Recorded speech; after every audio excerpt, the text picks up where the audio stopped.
In the mouth of the Thames estuary, between two major shipping channels, lies a shipwreck with the potential to cause one of the largest non-nuclear explosions in history. Containing around 1,500 tons of World War II munitions, it's claimed that the resultant blast would throw a 1,000-foot column of water and debris nearly 2 miles into the air, as well as a 5-metre tidal wave that would race up the Thames towards central London, less than 40 miles away. I'm talking, of course, about the wreck of the SS Richard Montgomery. Back in World War II, cargo ships were used to transport supplies of food, troops and munitions across the Atlantic. Unlike their heavily armed naval counterparts, however, they found they were easy targets for the U-boats. The continuous loss of vessels combined with the need to supply the war effort resulted in the design of a low-cost mass-produced class of ship, the Liberty ship. Between 1941 and 1945, 2,710 of them were built, an average of one new ship every 16 hours. They were 135 metres or 441.5 feet in length, with a gross tonnage of 7,176 tonnes and a maximum displacement of nearly 15,000 tonnes. Their beauty was in their simplicity, with a single steam engine driving a single propeller and 5 large cargo holds separated vertically by tween decks. On the 15th of March 1943, in Jacksonville, Florida, construction started on one of these ships, which would go on to be named the SS Richard Montgomery.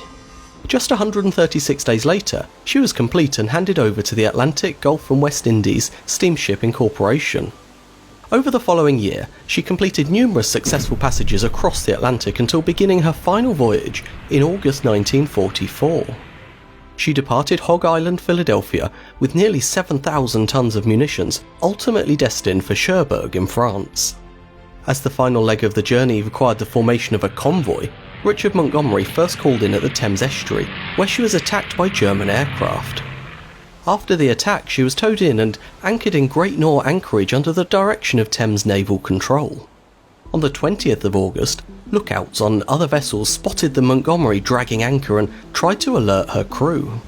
Unfortunately, the warnings went unheard and she soon ran aground approximately 250 metres from the Medway approach channel. Over the following hours, the tide dropped away, leaving the Montgomery exposed high on the sandbank. Without the support of water around the hull, she ended up breaking her back, literally cracking in half. There was no way she was getting off the bank. Within days, the salvage operation began, using the ship's own gear to start emptying the cargo. It continued for over a month, until being abandoned on the 25th of September.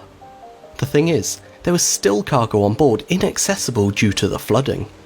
I guess they did plan to come back and finish the job when the war died down, but of course, we know that nearly 80 years later, the ship and her remaining cargo of almost 1,500 tons of high explosives is still there. We said at the beginning of the video that there are enough explosives to potentially result in a blast, throwing a 1,000-foot column of water and debris nearly 2 miles into the sky, as well as sending a 5-metre tidal wave into the heart of one of the world's most populous cities. So, why has nothing been done? Well, actually, there are measures in place. If you check out any nautical chart, you'll see that the wreck is clearly marked with special marks on its northern, eastern, southern and western extents. The area enclosed is legally protected and entry forbidden. There are signs on the exposed masts telling everyone to stay away, and the entire site is under the surveillance of the local port authority, who keep a continuous radar watch. The general consensus is that at the moment, doing nothing is less risky than trying to do something. You see, back in 1967, there was another wreck, the Kiels. Like the Montgomery, she sank during the war with a highly explosive cargo on board and was left untouched for decades. While attempting salvage, the cargo on board the Kiels detonated, resulting in a blast that was picked up by seismic detectors as much as 5,000 miles away, registering the equivalent of a magnitude 4.5 earthquake on the Richter scale. The thing is, the Kiels was much further away from land with a fraction of the cargo that the Montgomery still holds. It's seen as a warning of the potential danger of trying to remove ordnance from the wreck. So, what's the harm in leaving it where it is? After all, in the 80-ish years since the Montgomery went down, nothing has happened. The TNT in the explosives is actually quite stable, especially when stored at low temperatures, such as it is while submerged in the River Thames. There are unknowns such as the state of the fuses and some of the other explosives, but generally, the feeling is that if it stays submerged in a stable environment, it should remain safe. Of course, that stable environment is not guaranteed forever. Over time, the hull will disintegrate. In fact, in 2001, the UK's Maritime and Coast Guard Agency, who undertakes surveys to monitor the wreck's condition, concluded that doing nothing is not an option for much longer.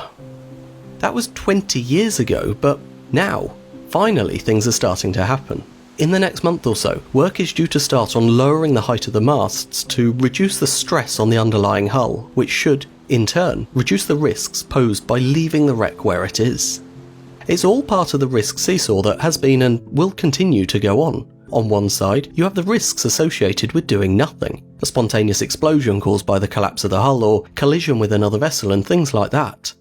On the other side, you have the risks associated with a full salvage, such as the operation attempted on the Kielce in 1967. As time passes, the balance of risk changes. For example, the risk that a falling mast may detonate the ship has increased to such an extent that it now outweighs the risk of removing them.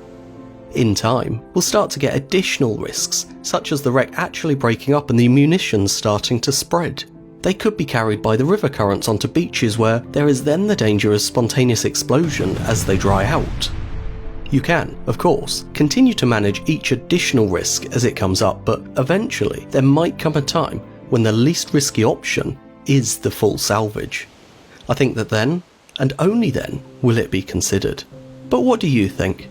I'm guessing most of you didn't even realise it was there.